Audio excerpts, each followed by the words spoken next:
Meghan Markle a toujours maîtrisé son récit avec précision, présentant une chronologie impeccable, délibérée et incontestable. Mais aujourd'hui, des fragments du passé, des interviews d'archives, des profils oubliés et des documents refaits surface s'entrechoquent de manière incohérente. Les dates suggèrent une chose, la version officielle en affirme une autre, et la tension entre les deux s'accroît de jour en jour. Alors, la chronologie hollywoodienne soigneusement orchestrée serait-elle en train de se défaire? Installez-vous confortablement et découvrez la vérité. La controverse autour de l'âge de Meghan Markle. Et si un simple chiffre pouvait bouleverser toute une vie? Non pas une erreur de frappe, ni un simple malentendu, mais un changement si important qu'il fait basculer une personne dans une autre décennie. C'est ce qui se trame actuellement autour de Meghan Markle. Et il ne s'agit pas de rajeunir d'un an ou deux, mais bien de 8. Ce n'est pas qu'une question de cosmétique, pas de mise en scène hollywoodienne. Cela redéfinit le parcours scolaire, modifie la trajectoire professionnelle et redéfinit les relations. Une année de naissance différente signifie des camarades de classe différents, des moments culturels différents, voire une étape de vie différente lors des moments clés. Lorsque l'image publique d'une personne a été soigneusement construite autour de récits personnels, d'interviews, de discours, d'essais, ces dates deviennent des points d'ancrage. Déplacer l'encre et toute l'histoire dérive. Les rumeurs n'ont pas éclaté du jour au lendemain. Elles ont émergé lentement, ressurgissant dans d'anciens articles de magazines, des biographies archivées et des programmes d'événements passés. Un portrait ici, un document public là. Certains détails ont refusé de disparaître, même si la conversation était souvent qualifiée de simple ragot. Au moment où le débat a pris de l'ampleur dans des villes comme Los Angeles et Londres, il ne ressemblait plus à une simple rumeur en ligne. Il était plus complexe. Bien sûr, la pression liée à l'âge à Hollywood n'est pas un phénomène nouveau. L'industrie a longtemps valorisé la jeunesse, surtout pour les femmes. Des ajustements sont inévitables. La gestion de l'image fait partie intégrante du métier. L'idée qu'une personne puisse se sentir obligée de minimiser un chiffre est donc plausible, mais un écart de près de 10 ans ne serait pas anodin. Cela exigerait de la constance, de la répétition et un engagement à long terme. Ce qui a véritablement alimenté la polémique, ce n'est pas seulement l'affirmation elle-même, mais la réaction rapportée en coulisses. Au lieu d'une simple clarification ou d'un rejet amusé, les initiés ont évoqué un sentiment d'urgence. Apples. Réunion stratégique. Une course effrénée pour maîtriser le récit. La panique ne prouve pas la culpabilité et le silence ne confirme rien. Pourtant, l'agitation autour de cette affaire a suscité des interrogations. Si elle était insignifiante, pourquoi la traiter comme une crise? Aucune discussion directe n'a permis de clarifier la situation. Aucune déclaration simple n'a clos le débat. Et cette absence alimente les spéculations. Car au final, il ne s'agit pas seulement d'âge. Il s'agit de crédibilité, de cohérence et de maîtrise de son propre récit. Quand un seul chiffre commence à vaciller, on se demande ce qui pourrait changer d'autre. Et c'est là que les tensions commencent vraiment. Alors, si un seul chiffre peut ébranler la crédibilité, que nous réserve l'avenir concernant Meghan Markle? Restez avec nous pour le découvrir. Le chiffre de la page Dix9.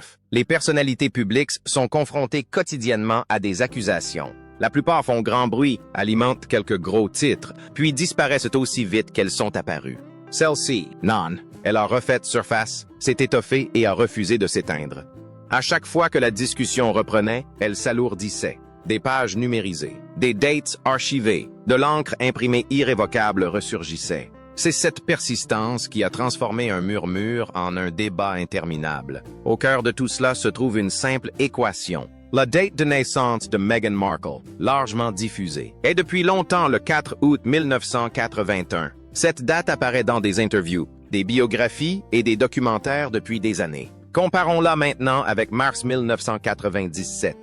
Faites le calcul et vous arrivez à 15 ans, l'âge du lycée. Pas encore majeur, pas encore diplômé, juste 15 ans.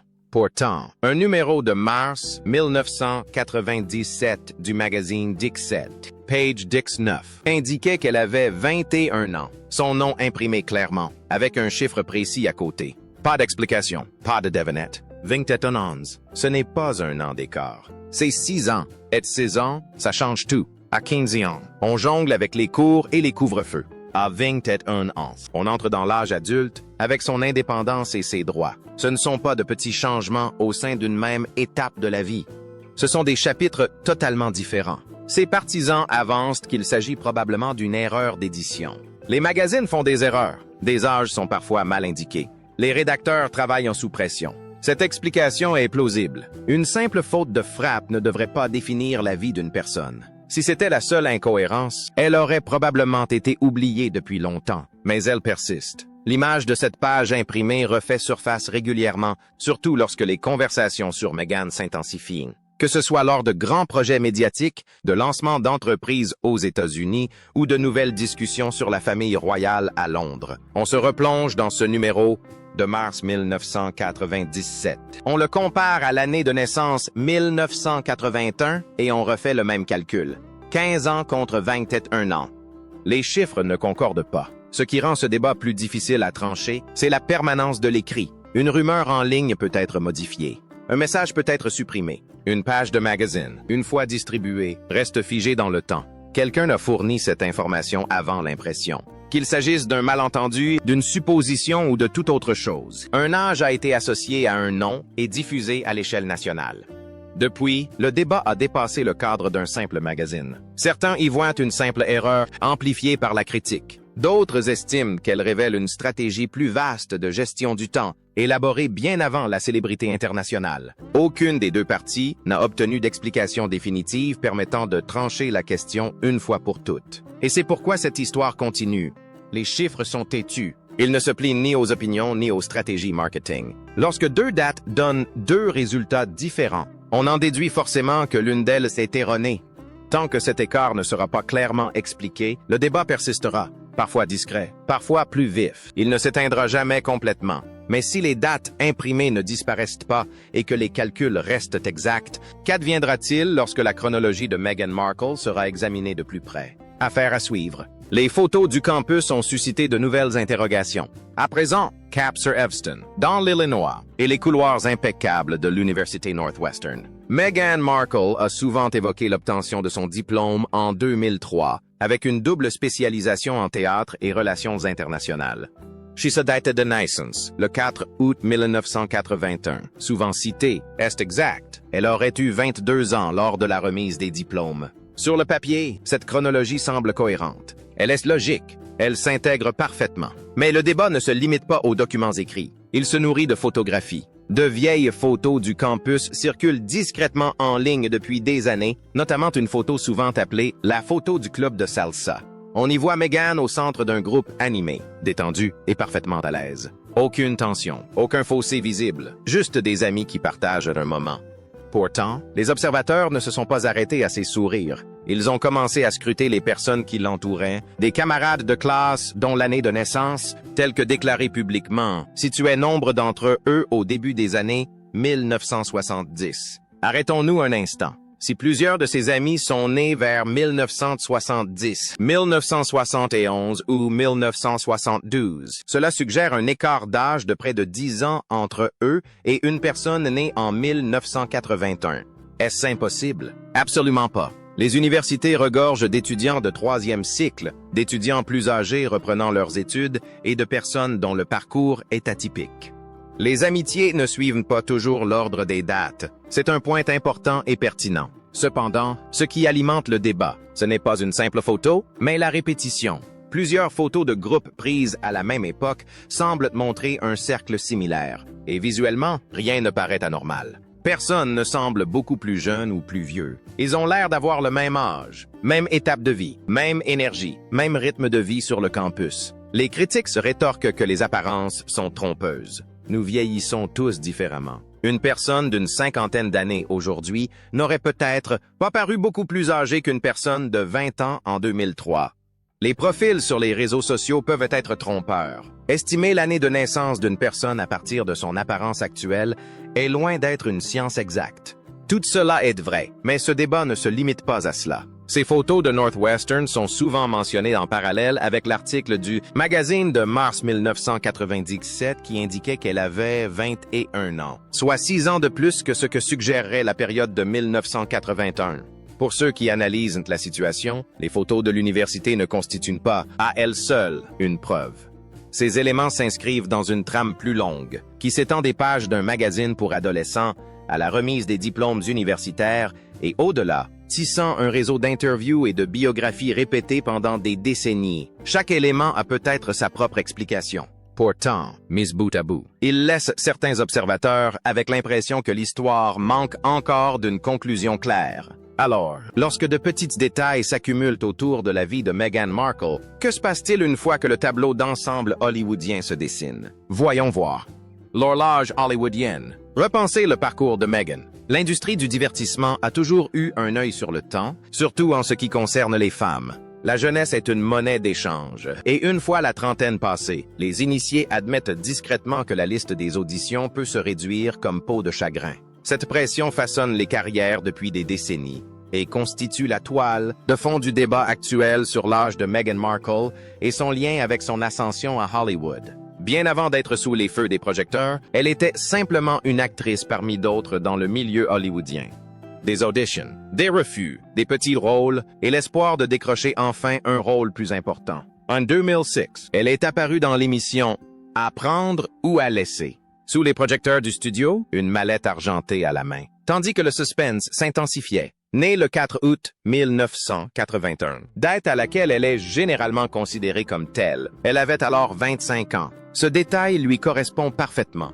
Une jeune actrice d'une vingtaine d'années qui fait ses preuves, travaille régulièrement, se construisant un avenir prometteur. Cela paraît naturel. Cela paraît crédible.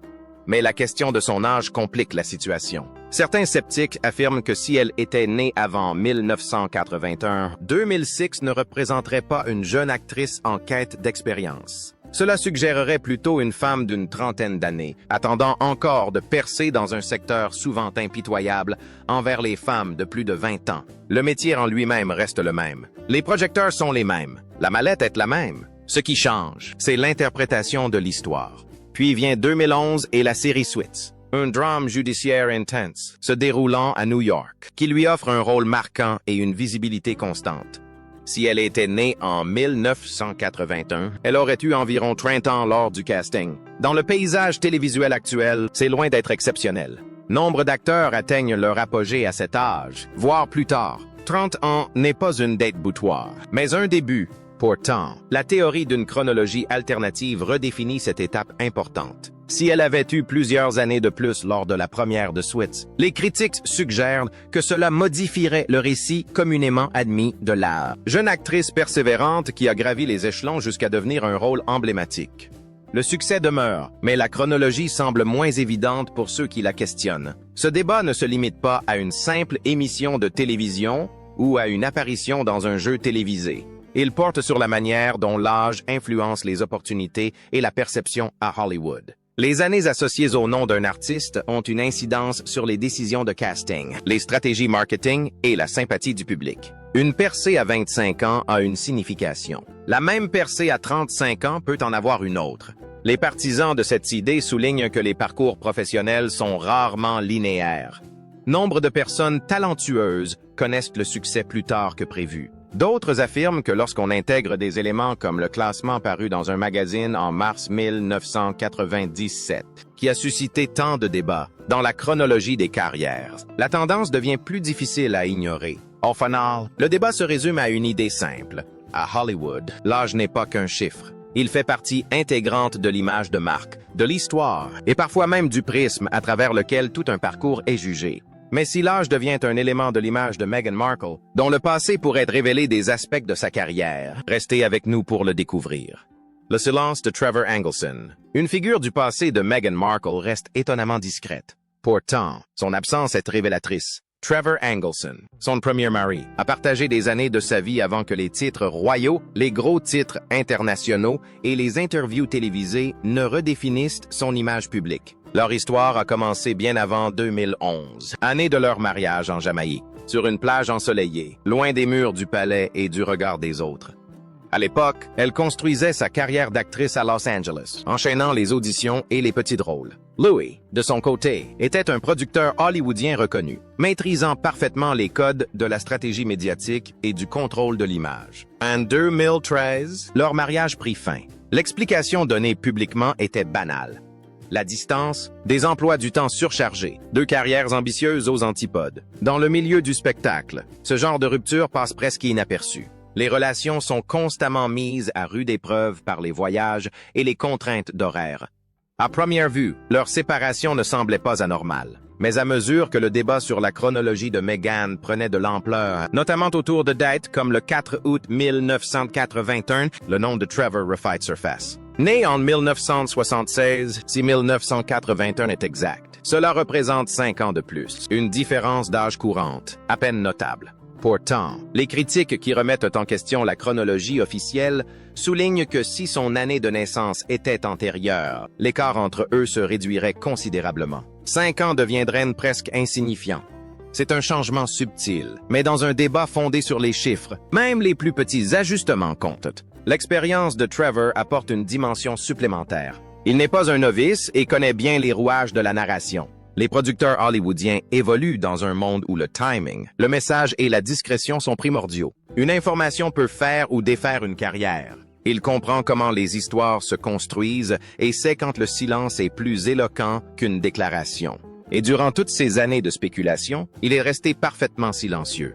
Aucune interview pour clarifier les détails. Aucune rectification publique, pas même une remarque anodine. Certains considèrent le silence comme une preuve de maturité. Après tout, s'immiscer dans la controverse concernant son ex-conjoint pourrait engendrer des drames inutiles. Lorsque votre ex-femme devient l'une des femmes les plus connues au monde, privilégier la discrétion est peut-être la solution la plus sage. Cette interprétation est raisonnable et respectueuse. D'autres, cependant, voient les choses différemment. Ils font valoir que quelqu'un ayant partagé des années de vie privée, des années qui sont au cœur de la chronologie contestée, aurait naturellement des informations précieuses sur les dates et les moments clés. Dans un milieu où les gens finissent toujours par parler, un silence prolongé peut paraître délibéré. Pas forcément suspect en soi, mais néanmoins frappant. Ce qui maintient Trevor Engelson au cœur de cette discussion, ce n'est pas ce qu'il a révélé, mais ce qui l'a tué.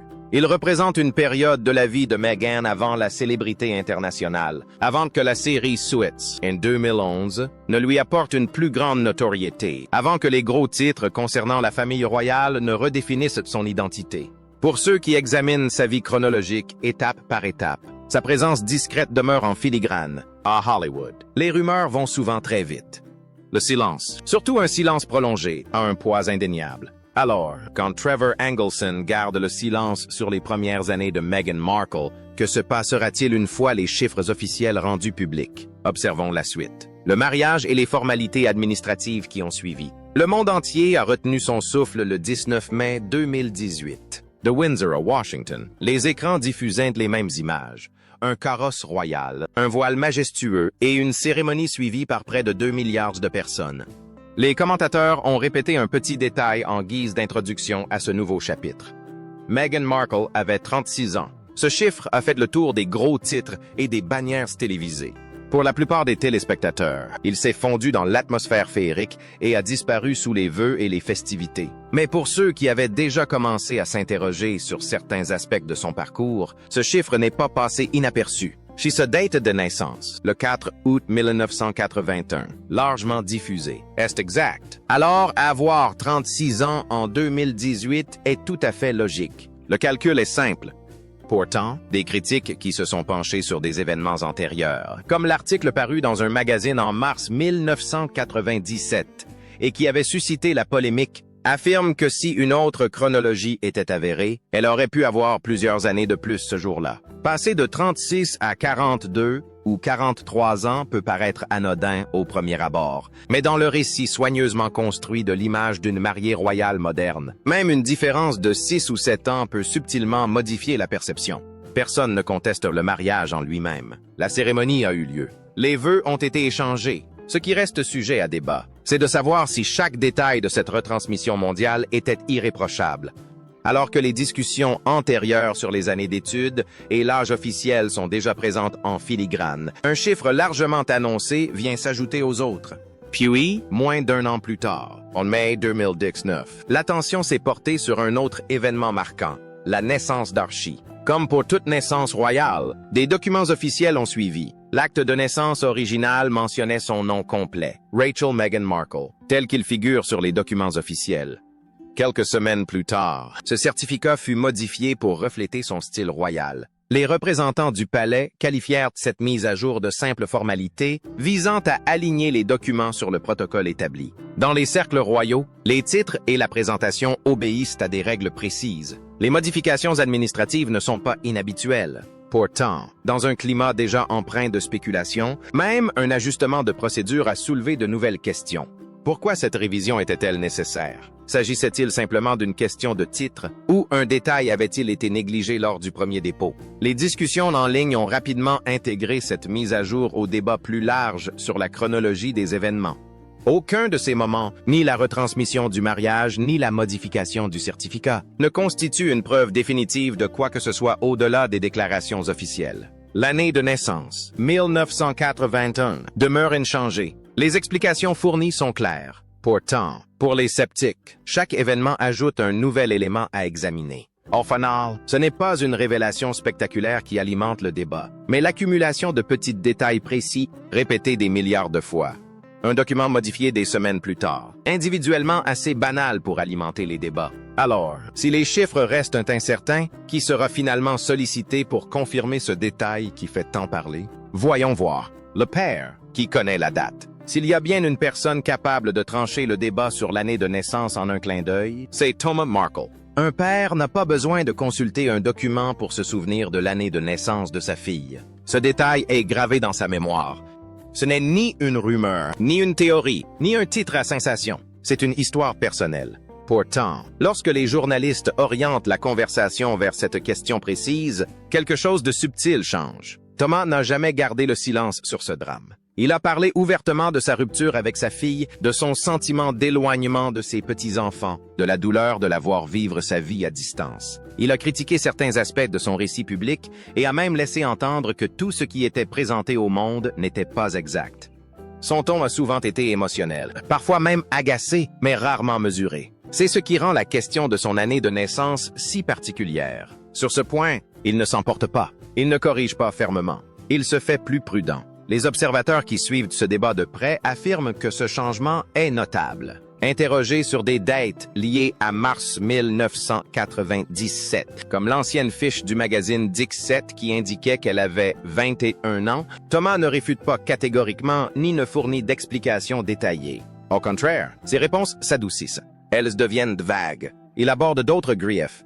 Dans une histoire où chaque détail est scruté, cette hésitation n'est pas passée inaperçue. Il faut dire que les interviews ne sont jamais des moments faciles. Une relation père-fille étendue est déjà chargée d'émotions. Poser des questions précises sur la chronologie des événements peut mettre mal à l'aise n'importe qui. L'hésitation n'est pas forcément synonyme de dissimulation. Il arrive qu'on bute sur les faits sous le coup de la colère. On perd le fil. C'est humain, mais le contexte est important. Thomas a prouvé qu'il n'hésitait pas à remettre en question les récits avec lesquels il est en désaccord. Il s'est exprimé dans de nombreux médias au fil des ans, parfois avec une franchise surprenante. Il n'a jamais craint les caméras ni les déclarations controversées. Si la date de naissance communément admise, le 4 août 1981, était fausse, affirment ses détracteurs, ne l'aurait-il pas simplement dit? Surtout après avoir déjà exprimé des opinions tranchées sur d'autres aspects de son image publique. Ce silence laisse place à deux interprétations. La première est simple. Il n'y a rien à contester. La date de 1981 est exacte, et Thomas ne voit aucune raison de s'enliser dans des spéculations. Une autre interprétation suggère que ses réponses prudentes laissent entrevoir une situation plus complexe. Peut-être une incertitude, peut-être une réticence à envenimer une relation déjà tendue. Sa position devient d'autant plus intrigante qu'il représente un lien avec les années précédant la célébrité, avant les costumes de 2011, avant le mariage royal de 2018, avant l'exposition médiatique mondiale. Il était présent lors des premiers épisodes. Si la vérité existe, elle devrait logiquement venir de lui. Pourtant, aucune déclaration définitive n'a été faite de sa part pour étayer ou réfuter les autres hypothèses. Au final, Thomas Markle ne confirme ni n'infirme rien. Il distille une ambiguïté moins concrète, mais tout aussi puissante. Dans un récit déjà saturé de chiffres contestés et de documents ressurgissants, cette ambiguïté a pris une ampleur inattendue. Parfois, ce qui donne vie à une histoire, ce ne sont pas les mots, mais les questions sans réponse. Mais si Thomas Markle ne laisse derrière lui que l'ambiguïté, pourquoi cette question ressurgit-elle sans cesse? La réponse se trouve dans notre dossier. Les questions persistent. Malgré le tumulte, les débats, les comparaisons de capture d'écran et les chronologies, un fait demeure inchangé. l'année de naissance officielle reste 1981. C'est la date qui revient sans cesse dans les biographies, les interviews et les retransmissions internationales, y compris lors du mariage royal du 19 mai 2018. Rien de concret ne l'a infirmé. Aucun document ne l'a publiquement remplacé. Dans un débat aussi passionné, la clarté est essentielle, et pourtant, la discussion persiste. La plupart des rumeurs concernant les célébrités s'enflamment et s'éteignent en quelques semaines. Un titre attire l'attention. Les réseaux sociaux s'enflamment un temps, puis l'intérêt se détourne. Cette affaire-ci fait exception. Elle ressurgit sans cesse, tantôt discrètement, tantôt bruyamment, attirant à chaque fois de nouvelles personnes dans le débat. Certains l'ont d'abord rejetée. D'autres découvrent seulement maintenant les articles plus anciens qui ont tout déclenché. Ce qui l'alimente, ce n'est pas une révélation spectaculaire. Il n'y a pas d'événement explosif qui donne tout son sens à l'ensemble. C'est plutôt une série de petits détails qui, mis bout à bout, sèment le trouble chez certains observateurs. Un article de magazine de mars 1997 mentionnait un âge incompatible avec la chronologie généralement admise. Des photos de l'université Northwestern montraient un cercle d'amis dont les membres paraissaient plus âgés que prévu. Selon certains, Premier Murray, marié en 2011 et divorcé en 2013, a choisi le silence malgré sa connaissance des rouages d'Hollywood. Un père qui parle ouvertement de nombreux griefs, mais qui devient nettement plus prudent lorsqu'on l'interroge sur sa vie amoureuse.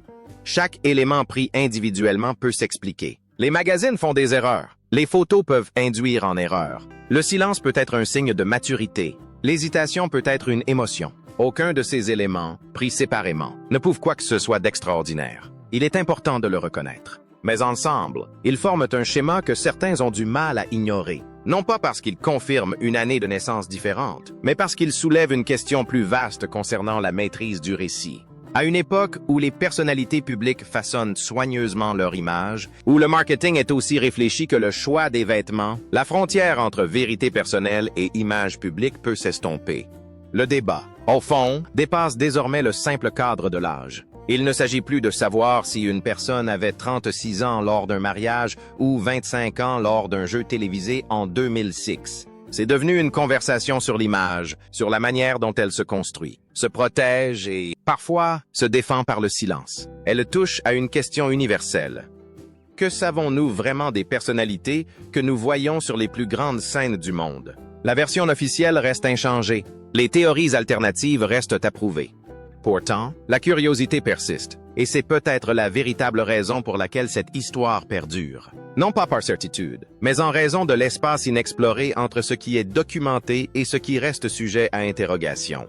Et si le débat ne porte plus sur un chiffre, mais sur la maîtrise du récit? Qu'adviendra-t-il lorsque la confiance elle-même sera remise en question? Affaire à suivre. Les questions demeurent. Meghan Markle n'a jamais gardé le silence sur son parcours. De ses débuts d'actrice à Los Angeles à son mariage royal en 2018. Elle a partagé des réflexions personnelles sur les tensions familiales, l'ambition et le prix de la célébrité internationale.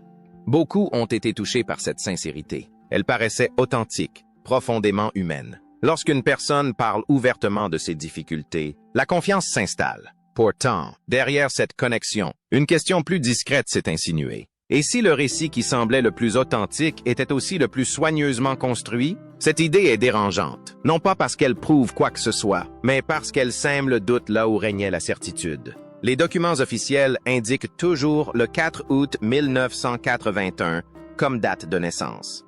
Ce détail n'a pas été remis en cause. Aucun document officiel ne l'a remplacé. Mais pour les critiques qui se sont penchés à nouveau sur des épisodes comme la parution dans un magazine en mars 1997 ou les déclarations de son père, Thomas Markle, le débat reste ouvert. Il ne cherche pas à mettre en avant une révélation spectaculaire. Il relève plutôt de petites incohérences et s'interroge sur leur persistance. Aucun de ces éléments, pris isolément, ne réécrit l'histoire. Pourtant, ils persistent. Et lorsqu'un récit public repose sur des témoignages personnels, même les questions les plus anodines peuvent prendre de l'ampleur avec le temps.